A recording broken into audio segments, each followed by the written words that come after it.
Smart learning চ্যানেলে সকলকে স্বাগত।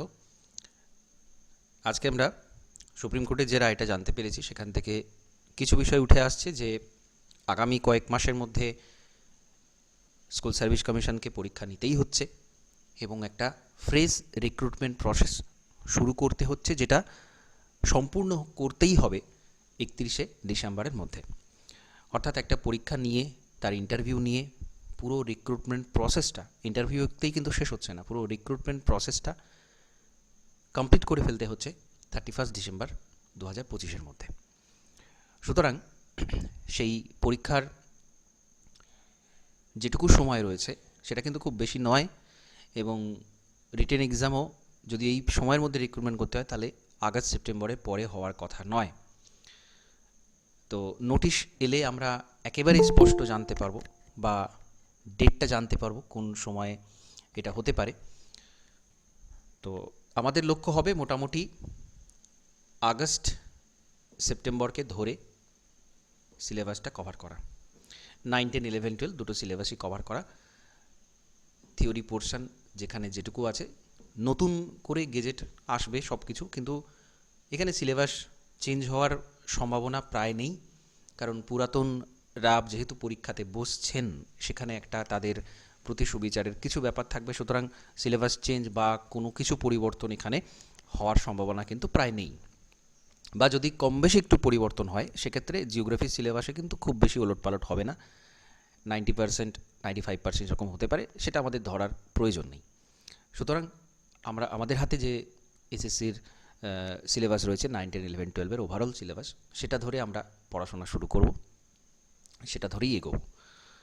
তো আপনাদের যেমন যে ক্লাসগুলো হবে, সপ্তাহে 4টে করে ক্লাস থাকবে, এবং কিছু জানেন আপনারা টপিক আছে যেটা শুধুমাত্র 9, 10-এ আছে বা শুধুমাত্র 11, 12-এ আছে, সেই টপিকগুলো আলাদা আলাদা করে ক্লাসগুলো হবে। মক টেস্ট থাকবে আপনাদের, যেমন টপিক ওয়াইজ পরপর মক টেস্টগুলো, সেরকম মক টেস্টও থাকবে।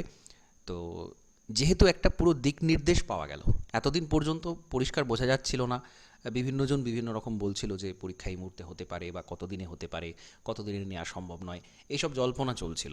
কিন্তু এখানে যেহেতু সময়টা বেঁধে দেওয়া হয়েছে, সুতরাং আপনারা নিশ্চিন্তে কিন্তু পড়াশোনা সেইভাবে শুরু করে দেবেন। আর কোনো কিন্তু নেই যে কোন সময় হতে পারে, এসএসসি তো 3 মাস বলে 3 বছর লাগিয়ে দিতে পারে, সেই এরকমের যে দ্বিধা সেটা কিন্তু থাকছে না। সুতরাং আপনারা একেবারে সেই এসএসসির যে পড়াশোনা, এসএসসি নতুন হচ্ছে সেটা ভেবেচিন্তে পড়াশোনাটা শুরু করে দিন। আশপাশে নানা রকম গর্জন শুনতে পাবেন, ঠিক আছে, সরকার পক্ষের গর্জন, বিভিন্ন জনের গর্জন, যে এই এরা বহাল থাকবে, এই ওরা ওই হবে, হ্যাঁ, নানা রকমের বিষয় শুনতে পাবেন, কিন্তু সেগুলোর কোনো ভ্যালু নেই, যেহেতু সুপ্রিম কোর্ট থেকে এটা কমপ্লিটলি বলে দেওয়া হয়েছে। এবং আপনারা জানেন যে গ্রুপ সি, গ্রুপ ডি তাদেরকে কিন্তু নতুন করে আর আসতেই দেওয়া হচ্ছে না। সুতরাং এখানে কিন্তু সুপ্রিম কোর্ট অনেকটাই স্ট্রিক্ট। শুধুমাত্র এটা আজকে যে ডিসিশানটা নেওয়া হয়েছে শুধুমাত্র স্টুডেন্টদের কথা ভেবে, এখানে কিন্তু কোনো জনদরদি ডিসিশান নয়, এটা হিউম্যান রাইটসের কোনো বিষয় এখানে নেই, এখানে কমপ্লিটলি স্টুডেন্টদের কথা ভাবা হয়েছে। স্টুডেন্টদের যে অধিকার পড়াশোনা করার, সেইটাকে মাথায় রেখে রাখা হয়েছে। সুতরাং এই যে ডিসিশান যে নতুন করে পরীক্ষা নিতেই হবে, সেই ফ্রেশ রিক্রুটমেন্ট প্রসেস, তার মানে কিন্তু প্রত্যেকে বসতে পারবেন, এটা নিয়ে জল্পনা বেশি দিন থাকবে না, আপনারা নিজেরাও দেখতে পাবেন, কারণ রায়টা সেরকমই দেওয়া হয়েছে। কারণ 16-র সাথে কোনো কানেকশন রাখা হচ্ছে না আর, যে একটা পরীক্ষা হয়েছিল, হ্যাঁ, সেখানে কয়েকজন চান্স পেয়েছিল যারা পরীক্ষা দিয়েছিল, এখানে আর কিন্তু সেই রকম কোনো গল্প নেই। একেবারে নতুন করে একটা এসএসসি হচ্ছে, এইটা মাথায় রেখে পড়াশোনা করবেন। এবং আপনারা যারা কম্পিটিটিভ এক্সামের প্রিপারেশান কম বেশি নিচ্ছিলেন, তারা কিন্তু গ্রুপ সি, গ্রুপ ডির পরীক্ষাটাও দিতে পারবেন, সেই পরীক্ষাটাও তারা দেবেন। সেটা তাদের নিজস্ব বিষয় যে কতটা সম্ভব হবে সাবজেক্ট পড়াশোনা করে বা ইত্যাদি করে, আপনারা সেটাও কিন্তু মাথায় রাখবেন যারা কম্পিটিটিভের কিছুটা প্রিপারেশান নিয়েছেন বা জানেন। আর এসএসসির সাবজেক্টের কথা যখন আসবে, তখন একটা বিষয় আসবে প্রশ্ন, যে এখানে টেট হতে পারে কি না। কারণ এনসিটির যে নতুন রুলস, সেখানে কিন্তু বলা হয়েছিল যে টেট নিতে হবে, সেটা 9, 10, 11, 12 যেখানেই হোক না কেন, শুধু আপার প্রাইমারি সেকশন নয়, সমস্ত জায়গাতেই টেট থাকবে, এরকম একটা নিয়ম এসেছিল। এখন সেটা এখানে থাকবে কি না সেটা আমরা নোটিশ এলে বুঝতে পারবো, এবং নোটিশটা বুঝতেই পারছেন খুব বেশি দেরিতে কিন্তু আসবে না, নোটিশ খুব তাড়াতাড়ি চলে আসবে।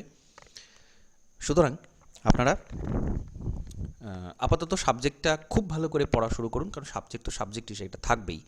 খুব ভালো করে খুঁটিয়ে পড়াশোনা করা, বা একটা এসএসসি পরীক্ষা হলে, নতুন পরীক্ষা হলে ঠিক যে পরিমাণ জেদ নিয়ে, যে পরিমাণ উদ্যম নিয়ে পড়াশোনা শুরু করতেন, এখানেও কিন্তু সেটাই করবেন। ঠিক আছে, আদার্স অনেক কিছু মাথায় রাখার দরকার নেই, বা কোথায় কি ডামাডোল চলছে সেটা মাথায় রাখার দরকার নেই। নতুন পরীক্ষা হচ্ছে, আমার জায়গাটা পাকা করতে হবে, এইটা ভেবে পরীক্ষাটা দিন। যদি মাথায় কিছু থাকে আদার্স কিছু, সেটা একমাত্র হবে যে এরকম একটা আন্দোলন সংগঠিত হওয়া দরকার যেখানে সিট আপডেটের বিষয়টা থাকবে। কারণ এটা 2016 সালের পরীক্ষার যে ভ্যাকেন্সি ছিল সেইটা, এখানে নতুন করে অনেক পরীক্ষার্থী তারা অ্যাড হবেন। 2016 পর থেকে কেউ বসতে পারেননি, তারা অ্যাড হবেন। পুরাতন পরীক্ষার্থীরা আছেন তারা হবেন। প্রচুর বিএড নতুন করে করেছেন, সমস্তটাই তারা কিন্তু অ্যাড হবেন। সুতরাং যেখানে লাখ লাখ ভ্যাকেন্সি পড়ে রয়েছে, সেখানে এইটুকু ভ্যাকেন্সি রাখার তো মানে কোনো সেই জায়গাটা কেউ নিশ্চিত করতে পারবে না। এটা দুজনদেরই ইনজাস্টিস হবে, যারা পুরাতন টিচার তাদের ক্ষেত্রেও, যারা নতুন যারা তাদের ক্ষেত্রেও। তো এইখানে একটা জায়গা যে এই আন্দোলনটা দরকার, নতুন সিট সংখ্যা বাড়ানোর। আমার যেটা মনে হয় যে এসএসসি কিন্তু নোটিশ দিতে দেখবেন খুব বেশি দেরি করবে না, কারণ এটা তারাও জানে যে দাবিটা আসবে, এবং সেটা আসা মানেই সরকারের কোষাগারে চাপ পড়বে। তো এরকম সম্ভাবনা কিছু থাকছে, টেট হবে কি না, বা এইগুলো হবে কি না, কিন্তু এইগুলো থাকবে, এইগুলো পাশাপাশি চলবে। তার সাথে সাথে যেটা সবচেয়ে বেশি চলা দরকার সেটা হচ্ছে পড়াশোনাটা একদম প্রপারলি করা, এক্সাম ওরিয়েন্টেড পড়াশোনা করা, কোনো হ্যাফাজার্ড কোনো কিছু নয়, একদম প্রপার প্ল্যানিংয়ের সাথে পড়াশোনা করা, টপিক ধরে ধরে, সিলেবাস ধরে ধরে, যত যেখানে যা প্রশ্নোত্তর তৈরি করার কথা সেইগুলো তৈরি করা, এবং ডিসকাশান করা, যেটা আপনারা শুরু করেও বন্ধ করলেন। জানি আমি যে বিষয়টা হচ্ছে অনিশ্চয়তার একটা জায়গা ছিল, পরীক্ষা কবে হবে, কি হবে না হবে, এরকম একটা জায়গা ছিল, কিন্তু এখন আর সেটার কোনো জায়গা নেই, কোনো অস্তিত্বই নেই। তো পড়াশোনা একদম প্রপারলি শুরু করে দিন। যেটা ক্লাস চলছে, যেটা শুরু হয়েছে জিওটেকটনিক থেকে পরপর সিলেবাস ওয়াইজ কিন্তু এগুলো চলবে।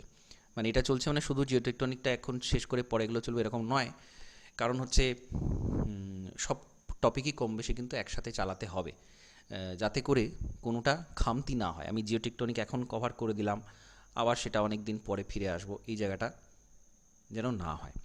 তো যাই হোক, সেটা আমি কবে কোন ক্লাস কীরকম নেব সেটা আমি জানিয়ে দেবো। আপনাদের যেরকম শিডিউল ছিল তার থেকে ক্লাস সংখ্যা বাড়বে, মানে রিসেন্ট যেটা আমি শিডিউল দিয়েছিলাম, যেহেতু কোনো দিক নির্দেশ পাওয়া যাচ্ছিল না কতদিন মধ্যে পরীক্ষা হতে পারে। কিন্তু এখানে আর কোনো মনে সন্দেহ রাখবেন না, সবচেয়ে বড় যেটা বিষয় সেটা হচ্ছে নিজেকে অ্যাক্টিভেট করা।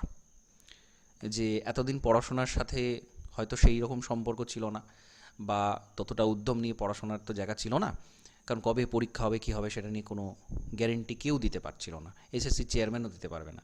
তো সেই জায়গাটা কিন্তু আর নেই। সুতরাং একদম কমপ্লিটলি কনসেন্ট্রেট করে সাবজেক্টটা পড়ুন। যদি পরবর্তীকালে টেট যদি হয় তাহলে কিন্তু আরেকটা অতিরিক্ত বোঝা চাপবে। সুতরাং এই মুহূর্ত থেকে পড়াশোনাটা করাটাই সবচেয়ে বেশি যুক্তিযুক্ত হবে, সবচেয়ে বুদ্ধিমানের কাজ হবে। এখানে বসে থাকার আর কোনো জায়গা নেই। ঠিক আছে,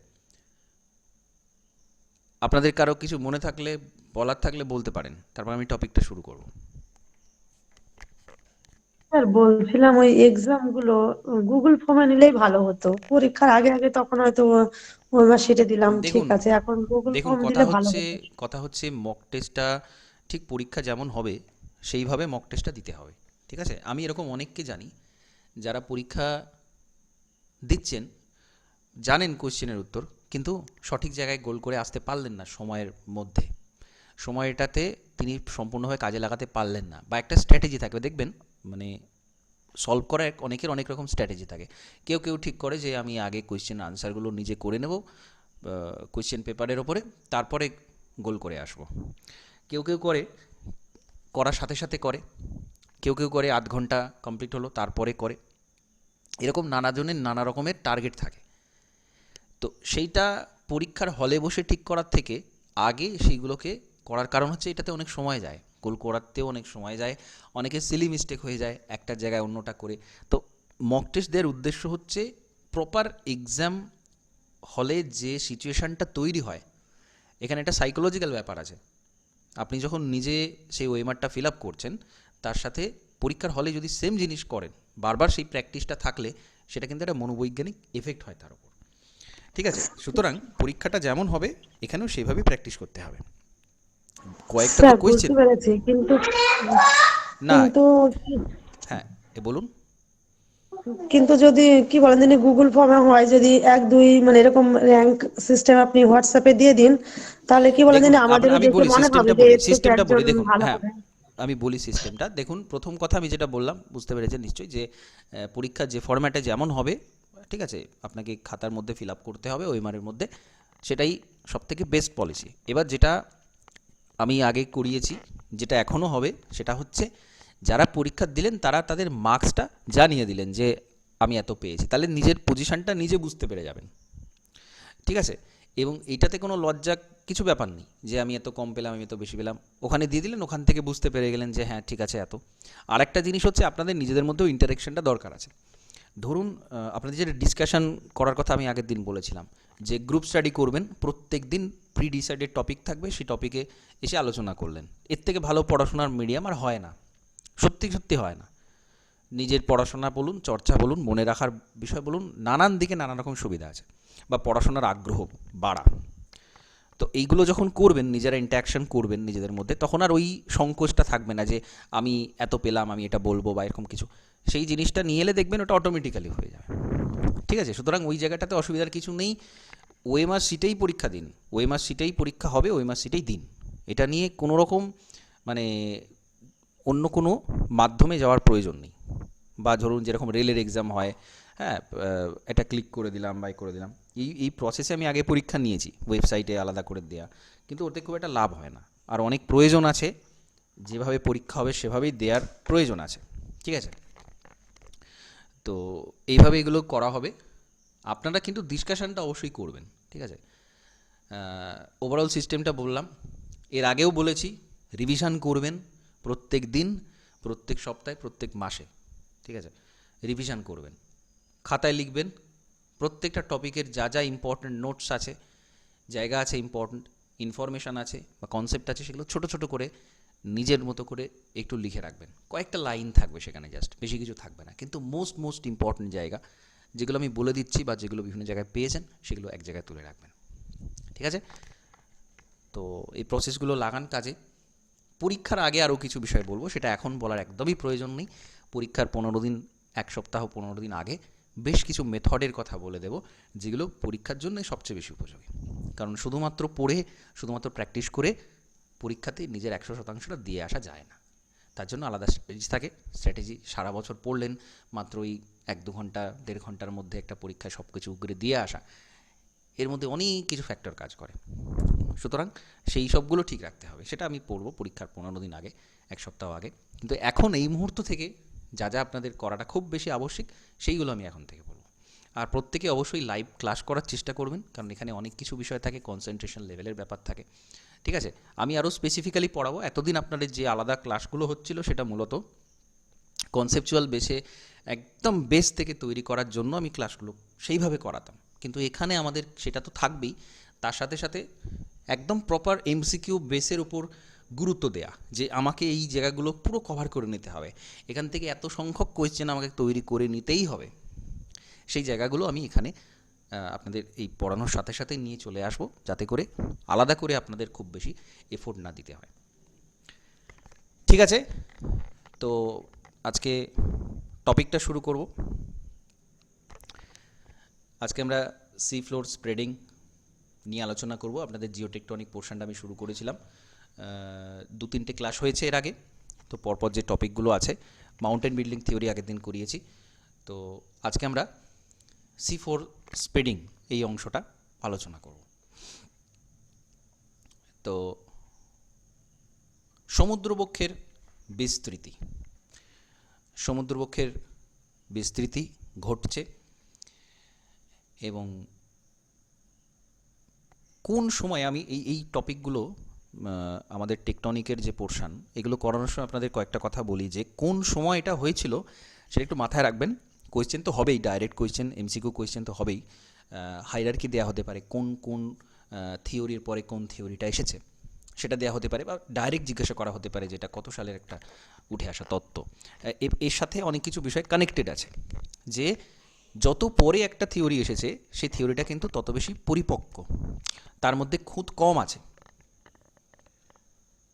তো সি ফ্লোর স্প্রেডিং এই থিওরিটা আসছে 1960-এর দশকে।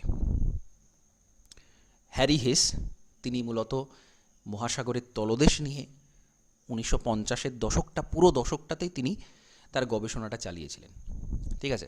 তারপরে 1962 নাগাদ তিনি একটা বই লিখছেন, হিস্ট্রি অফ ওশেন বেসিন।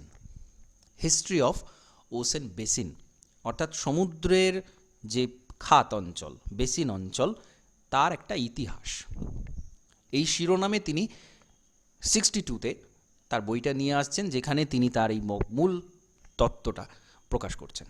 এবার 1962 মানে তখন কিন্তু প্লেট টেকটনিক থিওরিটা আসেনি। প্লেট টেকটনিকের যে মূল বিষয়টা সেটা কিন্তু তখনও আসেনি, কিন্তু তার আগে মহাদেশীয় সঞ্চরণ থিওরি ওয়েগনারের এটা কিন্তু চলে এসেছে, বা আর্থার হোমসের যে পরিচলন স্রোত মতবাদ এটা কিন্তু চলে এসেছে। হোমসের থিওরি অনেক আগে এসেছিল, মাউন্টেন বিল্ডিং থিওরি আমরা আগের দিন জেনেছি যে হোমস কিন্তু অনেক আগে তার এই পরিচলন স্রোত মতবাদটা দিয়েছেন। তাহলে এই দুটো মূল জায়গার উপর ভিত্তি করে যে ওয়েগনারের মহাদেশীয় সঞ্চরণ যদি সঠিক হয়, মহাদেশগুলো যদি সঞ্চরণ করতে পারে, তাহলে সমুদ্র তলদেশেও কিন্তু সেখানেও কিন্তু কমা বাড়া হতে পারে। তো এই যে জায়গাটা, এটা কিন্তু ইম্পর্ট্যান্ট, এবং হ্যারি হেস সেই তত্ত্বগুলোর উপর ভিত্তি করে তার থেকে কিছু প্রামাণ্য বিষয় নিয়ে তবে কিন্তু তার এই থিওরিটা দাঁড় করাচ্ছেন। হিস্ট্রি অফ ওশেন বেসিন এই বইতে তিনি এটা লিখলেন। এবার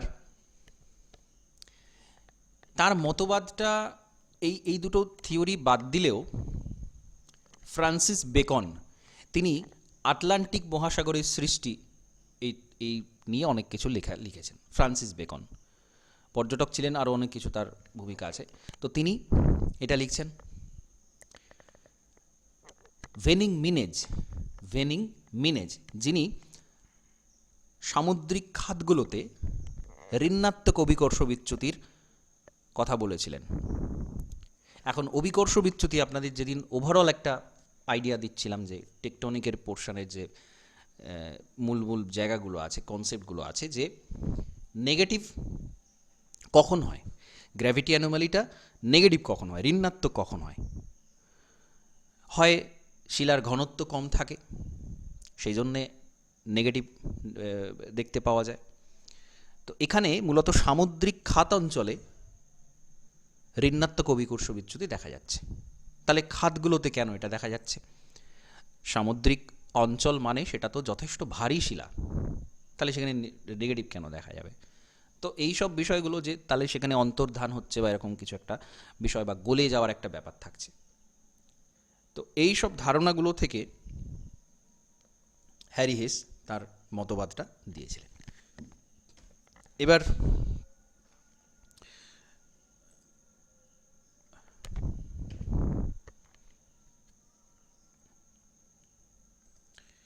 সমুদ্রক্ষের বিস্তৃতির মূল বিষয়টা আমরা জানি যে ধীরে ধীরে সমুদ্রের এই যে কন্টিনেন্টাল প্লেট থাকে আর ওশেনিক প্লেট, এটা আমরা পরবর্তীকালে পাত সংস্থানের সাপেক্ষে এটা বলতে পারি যে এই ঘটনাটা পুরো ঘটে, এর একটা বাস্তবতা আছে। সেটা নিয়েই এখানে ভিডিওটা দেখানো আছে, যে পাতগুলো ঠিক অ্যাসথেনোস্ফিয়ারের ওপরে রয়েছে এবং তারা পরস্পরের বিপরীত দিকে সরে যাচ্ছে। ধীরে ধীরে তারা, আমরা বলতে পারি সমুদ্র বক্ষটা ধীরে ধীরে প্রসারিত হচ্ছে, দূরে দূরে সরে যাচ্ছে, কোথাও সমুদ্র বক্ষ প্রসারিত হচ্ছে। যে আটলান্টিক মহাসাগরকে আমরা যদি ধরি, তাহলে দেখব তার নিচেকার যে অংশ দুই দিকে বছরে মোটামুটি 1 সেন্টিমিটার করে সরে যায়। তো এটাই সমুদ্রক্ষের বিস্তৃতির মূল বিষয়। এবং এখানে যে এই যে সজ্জাবিন্যাস, এক একটা সময়ের সাপেক্ষে পরপর এই যে সজ্জাবিন্যাস, এটাও অনেক বেশি গুরুত্বপূর্ণ। প্রামাণ্য বিষয় নিয়ে অনেক কিছু রয়েছে, সেটা আমরা সেগুলোতে আসব। প্রথমত তার থিওরির কিছু অ্যাজাম্পশন রয়েছে, কিছু অনুমান রয়েছে, কিছু ধরে নেওয়া বিষয় রয়েছে। যে সমুদ্রের তলদেশের যে গভীরতা, সেটা 6 থেকে 7 কিলোমিটার মাত্র, কোথাও কোথাও এটা মোটামুটি একটা গড় হিসাব। আর মহাদেশীয় ভূত্বকের যে গভীরতা, সেটা মোটামুটি 30 থেকে 40 কিলোমিটার গড়, কোথাও কম বেশি এটা আছে। তো আটলান্টিক মহাসাগরের তলদেশে যে শৈলশিরা রয়েছে, সেটা কিন্তু শুধুমাত্র আটলান্টিকে নেই, সেটা কিন্তু সমস্ত মহাসাগরে আছে। ভারত মহাসাগরে আছে, প্রশান্ত মহাসাগরে আছে। তো সেইখানে শীর্ষ দেশে কিন্তু ফাটল রয়েছে এবং সেখান দিয়ে ম্যাগমা বেরিয়ে আসে। এটা কিন্তু দেখা গেছে, শৈলশিরার মধ্যে এটা দেখা গেছে। আর একটা বিষয় যেটা এর আগেও আপনাদের বলেছি, যে সমুদ্রের তলদেশে একটা নির্দিষ্ট সময়ের আগের কোনো শিলা নেই।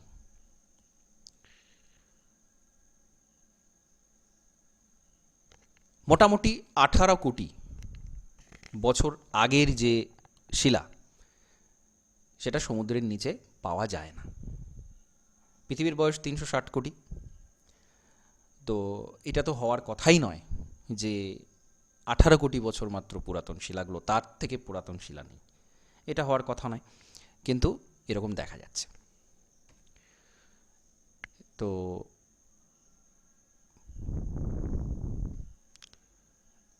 এই সমস্ত বিষয় থেকে পরবর্তীকালে হ্যারি হেস বিভিন্ন তত্ত্ব পর্যালোচনা করে তিনি সামনে আনছেন যে সমুদ্রবক্ষ সেটা ধীরে ধীরে প্রসারিত হয়ে চলেছে, বাড়ছে, তার তলদেশটা বাড়ছে, তার সাথে সাথে তার এলাকাটাও কিন্তু বাড়ছে। আবার কোথাও সেটা ধ্বংসপ্রাপ্ত হচ্ছে, খাত অঞ্চল যেগুলো আছে সেখানে সেটা ধ্বংসপ্রাপ্ত হচ্ছে। এই ঘটনাগুলো তিনি এখান থেকে নিয়ে আসছেন। টোটাল 2 সেন্টিমিটার করে সরে যাচ্ছে। এবার যেটা সবচেয়ে বেশি ইম্পর্টেন্ট বিষয়, কারণ এবং প্রমাণ, এভিডেন্স, কী কী এভিডেন্স আছে এবং প্যালিওম্যাগনেটিজম বা আরও যে সমস্ত কনসেপ্টগুলো এই তত্ত্বের মধ্যে আছে, সেটা কিন্তু খুব গুরুত্বপূর্ণ, খুবই গুরুত্বপূর্ণ। সেইগুলো প্রত্যেকটার কনসেপ্ট খুব ক্লিয়ার রাখতে হবে, যে কী ঘটনা ঘটছে, কেন ঘটছে এইগুলো। তো সমুদ্র বক্ষের বিস্তৃতির যে কারণ, সেখানে অবশ্যই হ্যারি হেসের যে পরিচলন স্রোত, ম্যাগমার পরিচলন স্রোত, সেই বিষয়টা আসবে। যে পরিচলন স্রোত যেখানে ওপরের দিকে গিয়ে ধাক্কা দিচ্ছে, সেই জায়গাটা কিন্তু ধীরে ধীরে সরে যাচ্ছে, দুপাশে প্রসারিত হচ্ছে। সমুদ্র বক্ষের বিস্তৃতি এই কারণে ঘটছে। এবং পাত সংস্থানের বিষয়টা তো থাকছেই। আর কি কি থাকছে? কিছু থাকবে বিস্তৃতি সংক্রান্ত প্রমাণ, যে বিস্তৃত হচ্ছে তার প্রমাণ। আর কিছু থাকবে অন্তর্ধান হচ্ছে তার প্রমাণ। প্রথমত বিস্তৃতির ক্ষেত্রে খুব গুরুত্বপূর্ণ একটা বিষয়, সেটা হচ্ছে সার্পেন্টাইন ভবন, সার্পেন্টাইন। তো মহাসাগরীয় ভূত্বকে দেখা যায় যে পেরিডোটাইট শিলা সেখানে প্রচুর পরিমাণে রয়েছে, সার্পেন্টাইন। তো এটা কেন হয়? পেরিডোটাইট শিলা কেন দেখতে পাওয়া যাবে? পেরিডোটাইটের কি বৈশিষ্ট্য থাকে? প্রথমত এটা অতি ক্ষারকীয় শিলা। শিলাতে আপনারা জেনেছেন যে পেরিডোটাইট হচ্ছে অতি ক্ষারকীয় শিলা, এবং এটাতে এর মধ্যে 25% কিন্তু জল থাকে এর মধ্যে। এবার এই যে পরিচলন স্রোতের ম্যাগমা প্রবাহ, সেইটার সাথে সাথে কিন্তু সেটা যখন বাইরের দিকে আসে, বাইরের দিকে বেরিয়ে আসে, ম্যাগমাটা লাভা হিসেবে যখন প্রবাহিত হয়, তখন কিন্তু সেইটা জমাট বেঁধে পেরিডোটাইট শিলাটা তৈরি করে, যেটা অতিক্ষারকীয় শিলা, যার মধ্যে এই বৈশিষ্ট্যগুলো দেখা যায়। এবং পুরো প্রসেসটাকে বলা হয় সার্পেন্টাইন ভবন। এখন যেহেতু ভেতরকার ম্যাগমা বেরিয়ে আসছে, তার মানে কোথাও ফাটল আছে, ফাটল দিয়ে বেরিয়ে আসছে, এবং নতুন করে এগুলো ভূত্বকগুলো তৈরি হচ্ছে, ম্যাগমা বেরিয়ে এসে নতুন ভূত্বক তৈরি হচ্ছে। যেহেতু আমরা এই প্রসেসটা জানি যে পেরিডোটাইট শিলা কিন্তু এইভাবেই তৈরি হয়, তার মানে এটা কিন্তু বিস্তৃতির একটা প্রমাণ যে হ্যাঁ সত্যি সত্যিই ভেতরে কোথাও ফাটল থেকে ম্যাগমা বেরিয়ে এসে এটা তৈরি হচ্ছে। তাহলে সার্পেন্টাইন ভবন হচ্ছে এরকম একটা প্রসেস। 2-3টে এমসিকিউ এখান থেকে হতে পারে। প্রথমত, সার্পেন্টাইন ভবন জিনিসটা কি, যে ভেতরকার যে পরিচলন স্রোত তার প্রভাবে বাইরে বেরিয়ে আসছে ম্যাগমাটা, এবং সেটা কঠিন হয়ে শিলায় পরিণত হচ্ছে, যার মধ্যে 25% জল থাকছে এবং যার বৈশিষ্ট্য হচ্ছে এরকম অতি ক্ষারকীয়তা ইত্যাদি ইত্যাদি। তো এই প্রসেসটা হচ্ছে পুরো সমুদ্রবক্ষের নিচে, মহাসাগরীয় ভূত্বকের মধ্যে আমরা প্রচুর পরিমাণে কিন্তু এই পেরিডোটাইট শিলাটা পাই, মূলত যেখানে শৈলশিরার আশপাশের অঞ্চল রয়েছে সেখানে। তাহলে এটা কিন্তু একটা প্রসারণ সংক্রান্ত প্রমাণ। আর হচ্ছে এই এজ অফ ইগনিয়াস রক, আগ্নেয় শিলা যেটা পাওয়া যাচ্ছে মিড আটলান্টিক রিজের পাশে, যেটা আগ্নেয় শিলা পাওয়া যাচ্ছে, শৈলশিরার কাছাকাছির যে শিলা তার বয়স কম, শৈলশিরা থেকে দূরবর্তী যে অংশ রয়েছে তার বয়সটা কিন্তু বেশি। তো এই বৈশিষ্ট্য থেকে আমরা বলতে পারি যে শৈলশিরার অংশ থেকে নতুন ম্যাগমা বেরিয়ে আসার ফলে নতুন ভূত্বক তৈরি হচ্ছে, এবং পুরাতন ভূত্বক কিন্তু সেইটাই এখন যেটা নতুন ভূত্বক সেটাই আবার কোনো সময় প্রসারণের ফলে পুরাতন ভূত্বকে পরিণত হবে। তো এই ঘটনা কিন্তু কন্টিনিউয়াস ঘটছে, এটা আমরা আগ্নেয় শিলার বয়স থেকে বলতে পারি। আর হচ্ছে গায়ট, যদিও গায়টটা হচ্ছে অন্তর্ধান সংক্রান্ত প্রমাণ। তো গায়ট সম্পর্কে আপনারা জানেন, একটু বলুন গায়ট কি, কেন দেখা যায়, কিভাবে হয় গায়ট, বলুন। স্যার গায়ট একটা আগ্নেয় দ্বীপ। সমুদ্রের তলদেশের মধ্যে ম্যাগমা সঞ্চিত হয়ে যে মানে অবনমিত গর্ত সৃষ্টি হয় তাকে বলা হয় গায়ট। না, আগ্নেয় দ্বীপ বলা যায় না, গায়ট হচ্ছে একটা আগ্নেয় পর্বত। আগ্নেয় পর্বত বা পাহাড়, যেটা অবশ্যই চ্যাপ্টা শীর্ষদেশটা চ্যাপ্টা হয়। একদম, এটা মোস্ট ইম্পর্ট্যান্ট একটা বৈশিষ্ট্য। এখানে পরিষ্কার ছবিটা দেখুন, লাল রঙের ছবিটা দেয়া আছে যে একটা অগ্নুৎপাত হচ্ছে, ভেতরকার ম্যাগমাটা বেরিয়ে আসছে, সেটা সঞ্চিত হয়ে একটা পাহাড় তৈরি করছে, যেটা সমুদ্রের মধ্যে, জলের জলতলটা দেয়া আছে। তো গায়ট তৈরি হয় যখন, তখন সেটা কিন্তু সমুদ্রের যে সি সারফেস রয়েছে, সমুদ্র বক্ষ রয়েছে, তার ওপরে জলতলের কাছাকাছি সেটা থাকে। সমুদ্র তরঙ্গের আঘাতে তার মাথাটা কিন্তু সমান হয়ে যায়। এই পয়েন্টটা ইম্পর্টেন্ট যে গায়টের মস্তক দেশটা কেন সমতল, কারণ সেখানে সমুদ্র তরঙ্গের আঘাত লাগে, তাহলে সেটা সমতল হয়ে যায়।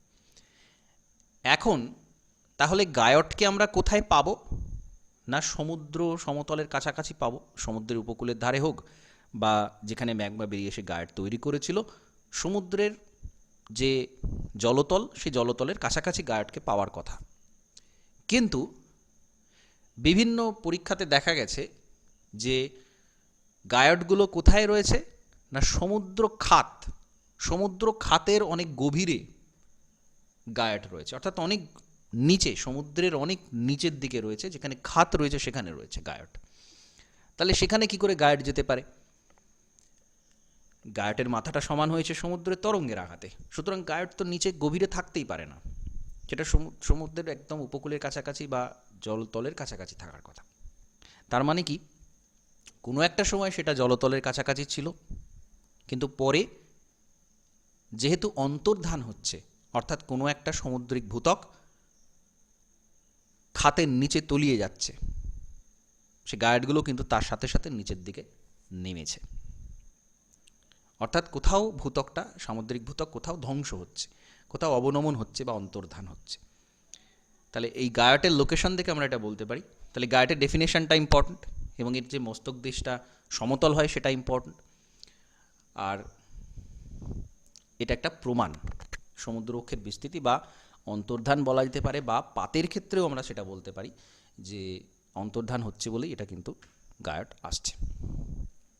প্যালিওম্যাগনেটিজমে আসবো, তার আগে অবক্ষেপের বয়সটা বলে নিই। যে এই যে অবক্ষেপ, বিভিন্ন পরীক্ষা নিরীক্ষা করা হয়েছিল। ইউএস ন্যাশনাল সায়েন্স ফাউন্ডেশন একটা পরীক্ষা চালায়। কোন সংস্থা চালিয়েছিল এটা মনে রাখবেন, ইউএস ন্যাশনাল সায়েন্স ফাউন্ডেশন।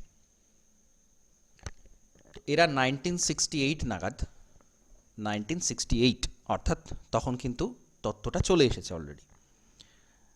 তো তার সাপেক্ষে মানে এর মানে এই নয় যে প্রমাণগুলো সমস্তটাই হ্যারি হেস প্রমাণগুলো দিয়ে গেছেন, সেরকম নয়। পরবর্তীতে এরকম অনেক প্রমাণ আমরা পেয়েছি।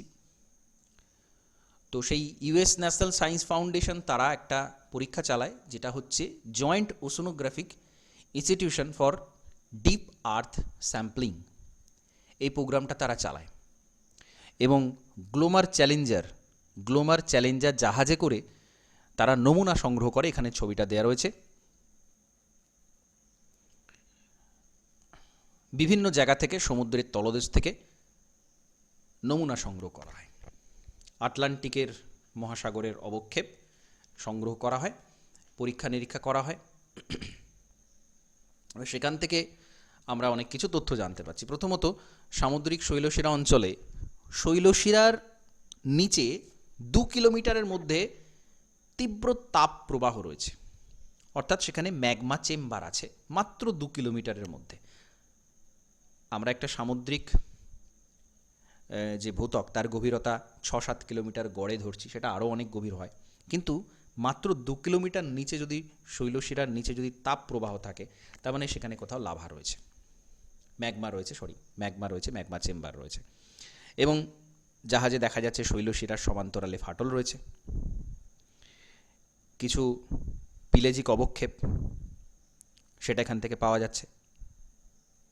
তো নানা রকম তথ্য, একেবারে হাতে কলমে প্রমাণ যাকে বলে, সেই রকম তথ্য এইখান থেকে উঠে আসছে। তো জয়েডিস বা joint oceanographic institution for deep earth sampling, সালটাও মনে রাখবেন 1968, ইউএস ন্যাশনাল সায়েন্স ফাউন্ডেশন থেকে এটা করা হয়েছিল। তাহলে এখানেও প্রমাণ হয় যে শৈলশিরা নিচে ম্যাগমা আছে, নতুন সেটা প্রবাহিত হওয়ার ফলে নতুন করে ভূত্বক তৈরি হচ্ছে। এই ঘটনাগুলো কিন্তু বাস্তব। ভূমিকম্পের উপস্থিতি, ভূমিকম্পের গড় গভীরতা মোটামুটি 16 কিলোমিটার হয়ে থাকে, কিন্তু যেটা খুব গভীর ভূমিকম্প, গভীরতায় দেখতে পাওয়া যায় 300 থেকে 700 কিলোমিটারের মধ্যেও ভূমিকম্পেও কেন্দ্র থাকে, যেখানে ভূমিকম্প উৎপত্তি হচ্ছে। তো একটা 700 কিলোমিটার নিচে ভূমিকম্প মানে সেখানে তরল জায়গা থেকে তো ভূমিকম্প তৈরি হওয়ার কথা নয়, সেখানে কোথাও কঠিন পদার্থ আছে। এটা কি করে সম্ভব? কারণ যেখানে মহাসাগরীয় ভূত্বক নিচের দিকে নেমে যাচ্ছে, মহাসাগরীয় ভূত্বকটাই কিন্তু 700 কিলোমিটার গভীরতাতে চলে গেছে বেঁকে গিয়ে। এখানে কন্টিনেন্টাল যে প্লেট, তার সাথে ওসেনিক প্লেট, সেটা সংঘর্ষ হয়েছে, সামুদ্রিক খাতটা নিচের দিকে নেমে গেছে 700 কিলোমিটার গভীরতাতে। সেই কারণে আমরা কিন্তু ভূমিকম্পের অস্তিত্বটা পাচ্ছি। এখন সেটা পাচ্ছি, তার মানে কি? এটাও কিন্তু একটা অন্তর্ধান সংক্রান্ত প্রমাণ। আর শিলার যে তাপীয় প্রবাহ, হিট ফ্লো, তেজস্ক্রিয় মৌল, যেটা নমুনা সংগ্রহ করে দেখা গেছে, সেটা কিন্তু যথেষ্ট পরিমাণে আছে শৈলশিরা অঞ্চলে। আচ্ছা, এগুলোতে আসবো, তার আগে প্যালিওম্যাগনেটিজমটা একটু বলে নিই। পুরাচুম্বকত্ব এই বিষয়টা কি? আচ্ছা, এটা প্রথমে আপনারা একটু চেষ্টা করুন, বলার চেষ্টা করুন পুরাচুম্বকত্ব বিষয়টা কি। এটা খুব খুব ইম্পর্ট্যান্ট। পুরাচুম্বকত্ব কি, আর এটা থেকে আমরা কি প্রমাণ পাই, বা সমুদ্র অক্ষের বিস্তৃতির সাথে কি সম্পর্ক আছে?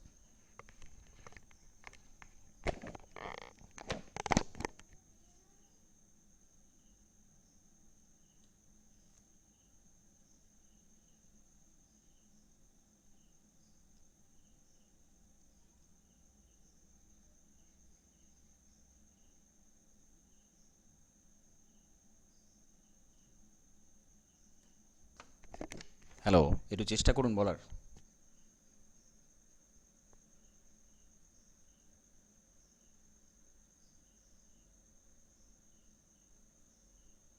হ্যালো।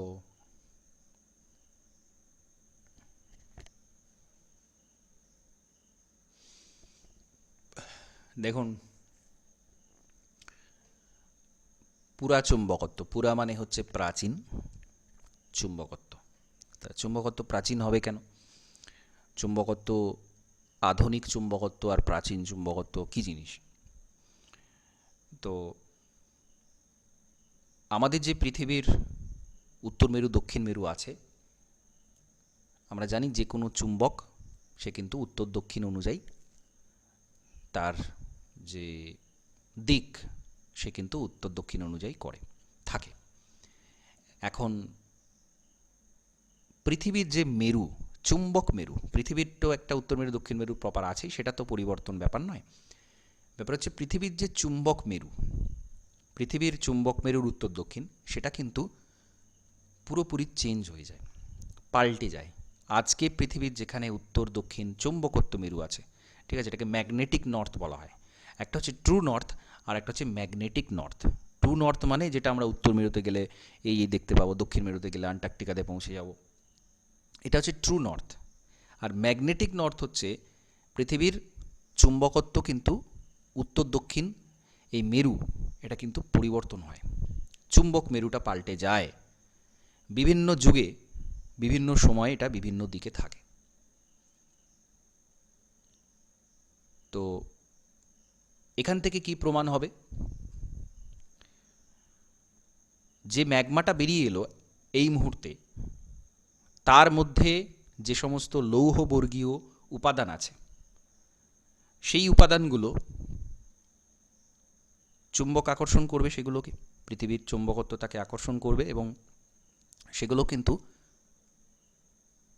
যে ম্যাগনেটিক নর্থ আছে উত্তর দক্ষিণ, সেই অনুযায়ী কিন্তু সেই কণাগুলো সজ্জিত হয়ে যাবে এবং সেটা কঠিন হয়ে যাবে। নরম তরল অবস্থায় বেরিয়ে আসছে, চুম্বক মেরু অনুযায়ী সেগুলো সজ্জিত হয়ে গেল, উত্তর দক্ষিণ অনুযায়ী সজ্জিত হয়ে গেল, তারপরে সেটা কঠিন হয়ে যাচ্ছে, তার অবস্থানটা আর পাল্টাচ্ছে না। এবার আজকে চুম্বক মেরু যেদিকে আছে, উত্তর দক্ষিণ যেদিকে আছে, সেই অনুযায়ী সেটা সজ্জিত হয়ে গেল, কঠিন হয়ে গেল, সেটা আর পাল্টাচ্ছে না। কিন্তু আজ থেকে 2 লক্ষ বছর পরে যে ম্যাগমাটা বেরিয়ে আসবে, তার মধ্যেকার লোহাগুলো কিন্তু তখনকার উত্তর মেরু দক্ষিণ মেরু অনুযায়ী সজ্জিত হবে। এটা হচ্ছে নিয়ম, স্বাভাবিক নিয়ম, বিজ্ঞানের নিয়ম। চৌম্বকত্ব মেরু অনুযায়ী সেগুলো কাঠিন্যত্ব প্রাপ্ত হচ্ছে। এবার যেটা আমরা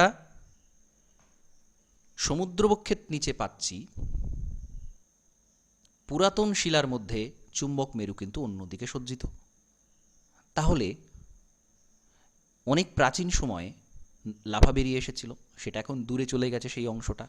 তার মানে কি, সেটা কোনো একটা সময় শৈলেও সেটা কাছাকাছি ছিল, কিন্তু এখন সেটা দূরে সরে গেছে, এখন সেটা দূরে সরে গেছে। তাহলে কোনো একটা সময় সেখান থেকে লাভা বেরিয়ে এসেছিল, এখন দূরে সরে গেছে মানে কি? তাহলে সমুদ্রবক্ষ যদি বিস্তার না হয়, সমুদ্রবক্ষ যদি স্টিল একই জায়গাতে থাকতো, তাহলে কিন্তু পুরাতন সজ্জাবিন্যাসটা আমরা দূরবর্তী স্থানে পেতাম না, সেই জায়গাতেই পেতাম যদি সমুদ্রবক্ষ স্থির থাকতো। এটা পাওয়া যাচ্ছেই মানে, তার মানেই হচ্ছে সেটা কিন্তু সমুদ্রবক্ষটা ধীরে ধীরে প্রসারিত হচ্ছে। তবে আমরা প্যালিওম্যাগনেটিজমটা আলাদা আলাদা জায়গাতে আলাদা আলাদা পাচ্ছি। নতুন শিলা, নবীন শিলার মধ্যে চুম্বক মেরু একদিকে, পুরাতন শিলার মধ্যে চুম্বক মেরু অন্যদিকে। কি বললাম, বোঝা গেল? প্যালিওম্যাগনেটিজম হচ্ছে মোস্ট ইম্পর্ট্যান্ট একটা কনসেপ্ট, পুরা চুম্বকত্ব। কিছু অসুবিধা থাকলে বলবেন, ঠিক আছে? স্যার আর একবার একটু বলুন না। কোন জায়গাটা অসুবিধা হচ্ছে বলুন? চুম্বক মেরু পাল্টে যাচ্ছে সেটাতে, না কোনটাতে? হ্যাঁ, ওই যে মানে কি বললেন যে এক একটা জায়গায় হ্যাঁ, মানে সরে যাচ্ছে, ওই দেখুন, জায়গাটা। হ্যাঁ দেখুন, আমরা কি বলি, একটা ধরুন একটা গ্লোব আছে, একটা গ্লোব আমাদের পৃথিবী,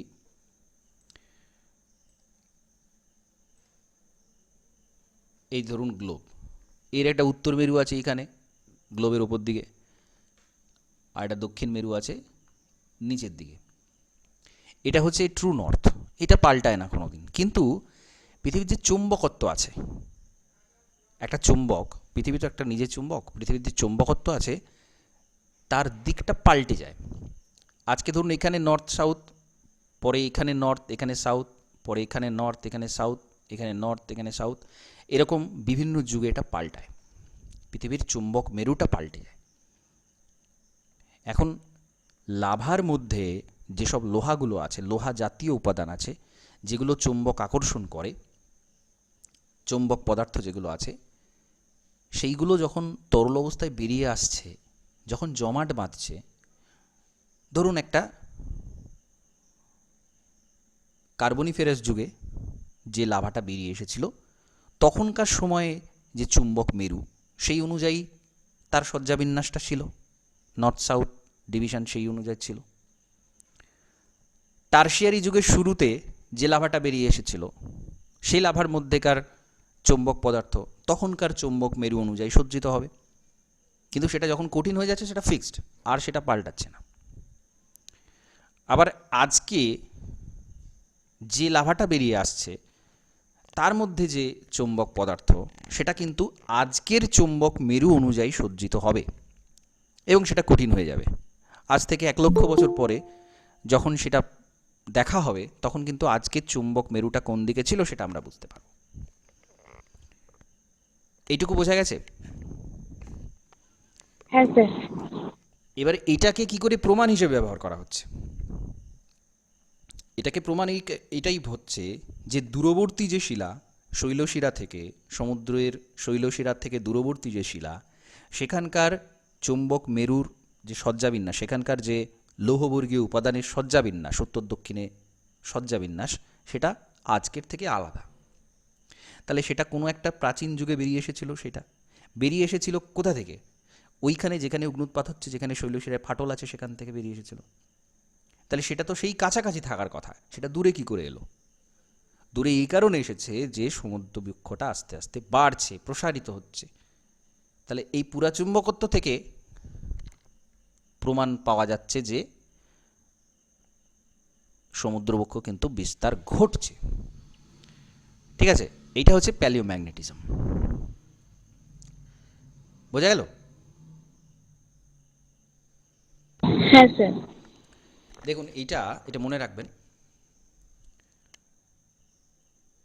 এটা ফ্রেডরিক জে ভাইন আর ম্যাথিউস, ভাইন এবং ম্যাথিউস, এই নাম দুটো মনে রাখবেন, ভাইন এবং ম্যাথিউস।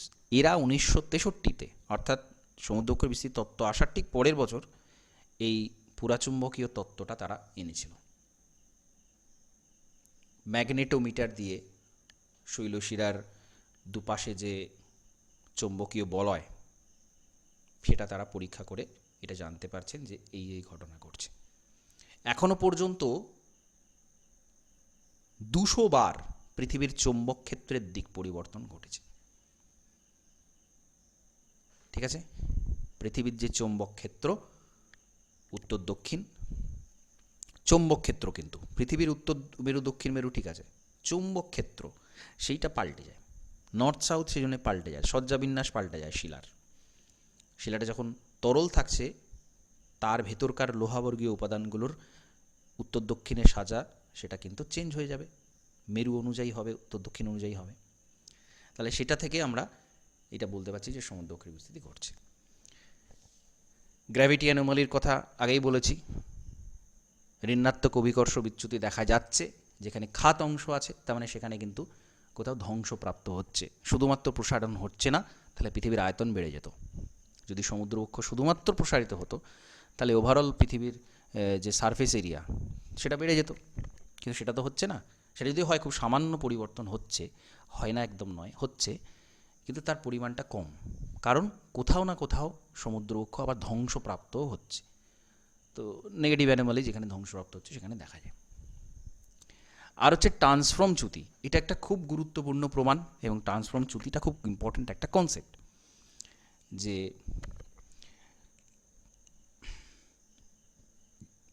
ভূত্বকীয় যে খণ্ড তার যে সঞ্চরণ হচ্ছে সেটা বিভিন্ন দিকের এক একটা খণ্ডের এক এক দিকে চলন দেখা গেছে এবং একটা নির্দিষ্ট চ্যুতি তার অস্তিত্ব পাওয়া গেছে আটলান্টিকের নিচে, যেটাকে নাম দেওয়া হচ্ছে ট্রান্সফর্ম চ্যুতি। 1965-তে উইলসন অর্থাৎ পাত সংস্থান তত্ত্বের অন্যতম একজন প্রবক্তা,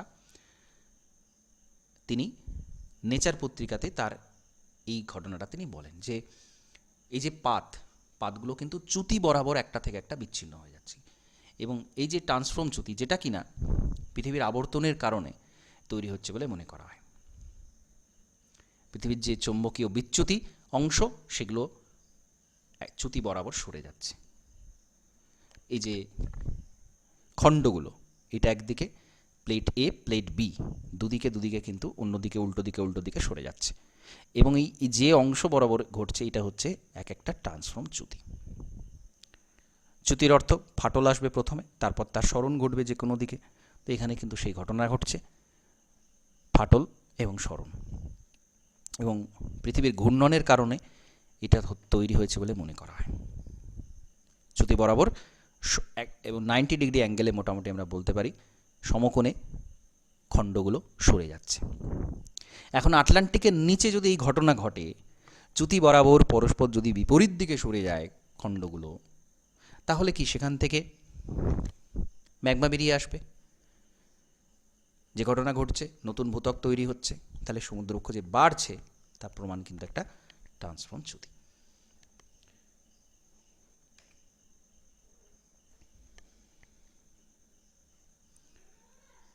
তো এবার এর বিভিন্ন সমালোচনা আছে। তত্ত্বের যে কোনো তত্ত্বের যেমন সমালোচনা হয়, এরও অনেক সমালোচনা আছে যে এত শক্তি কোথা থেকে আসছে, যে সমুদ্রবক্ষটা পুরোপুরি, যেটা অন্য যে কোনো তত্ত্বের সমালোচনা দেওয়া যে এত শক্তি কোথা থেকে আসছে। তো সেখানেও একটা দুর্বলতা বলা যায়, যদিও এটা প্রমাণিত বর্তমানে যে হ্যাঁ, পাতের চলনের কারণে পাত সংস্থান তত্ত্বেরতেও এটা অনেকটা প্রতিষ্ঠা পেয়েছে যে সমুদ্রবক্ষের বিস্তৃতি কিন্তু সত্যি সত্যি হচ্ছে। আটলান্টিক অ্যাটলিস্ট বছরে 2 সেন্টিমিটার করে টোটাল দুদিকে নিয়ে সেটা কিন্তু সরে যায়। আচ্ছা, আরেকটা প্রমাণ জয়েডিস, যেটা সেটা তো করেই ছিল, জয়েন্ট ওশানোগ্রাফিক ইনস্টিটিউট ডিপ আর্থ স্যাম্পলিং প্রোগ্রাম, যেটা সেটা তারপরে সেটা করেছিল 1968-এ। 1971-এ গিয়ে আবার একটা French American mid ocean undersea study আসে। ফ্রান্স এবং আমেরিকার যৌথ প্রয়াসে আন্ডারসি স্টাডি আবার করা হয়, যেখানে উত্তর আটলান্টিকের নমুনা সংগ্রহ করা হয় এবং অনেক ভেতরের 2 থেকে 3 কিলোমিটার গভীরের নমুনা সংগ্রহ করা হয়। সেখানেও সেই তাপ প্রবাহের কথা জানা যায়, ম্যাগমা চেম্বারের কথা জানা যায়। তো সেখান থেকেও পরবর্তীকালে আরও প্রমাণ হয় যে সমুদ্রবক্ষের বিস্তৃতির কিন্তু যে ঘটনাগুলো আমরা বলছি এগুলো কিন্তু আছে, এগুলো কিন্তু হচ্ছে। ঠিক আছে, তো এরকমভাবে এবার প্রমাণগুলো আমরা বলতে পারি যে মোটামুটি 150 মিলিয়ন বছরের চেয়ে বেশি প্রাচীন শিলা জীবাশ্ম এটা কিন্তু পাওয়া যায়নি। তাহলে কারণ সেটা ধ্বংস হয়ে যাচ্ছে, সমুদ্রের প্রসারণের সাথে সাথে, নতুন ভূত্বকের সাথে সাথে ধ্বংসটাও হচ্ছে। সেই জন্য পুরাতনগুলো আর পাওয়া যায় না, পুরাতন শিলার কোনো অস্তিত্বই পাওয়া যায় না। আর এই যে 2 সেন্টিমিটার হারে বাড়ছে সমুদ্র, অনেকটাই বেড়ে যেত, কারণ যেহেতু ধ্বংস হচ্ছে সেই জন্য সমুদ্র সেই পরিমাণ বাড়ার সুযোগ কিন্তু পায়নি। তো আইসোটোপ রেডিওমেট্রিক ডেটিং করে কিন্তু পাওয়া গেছে যে সেখানকার শিলার প্রাচীনত্ব কতটা, সেখান থেকে আমরা জানতে পেরেছি। ঠিক আছে, জিওডেটিক সার্ভে, গ্রিনল্যান্ড প্রতি বছর 20 সেন্টিমিটার করে পশ্চিমে সরে যায়। ঠিক আছে, তো সেটাও সমুদ্রবক্ষের বিস্তৃতিকে এটা প্রমাণ করার ব্যাপার সেখান থেকে আসছে। তাহলে এইগুলো প্রত্যেকটা যেগুলো আমি বললাম, যেভাবে বললাম, প্রত্যেকটা মনে রাখবেন।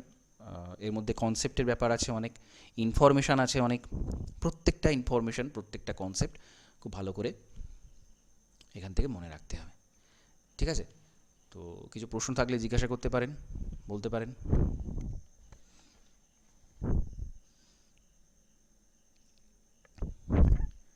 বেশ, ঠিক আছে, তাহলে আজকে ক্লাস এখানে কমপ্লিট করছি।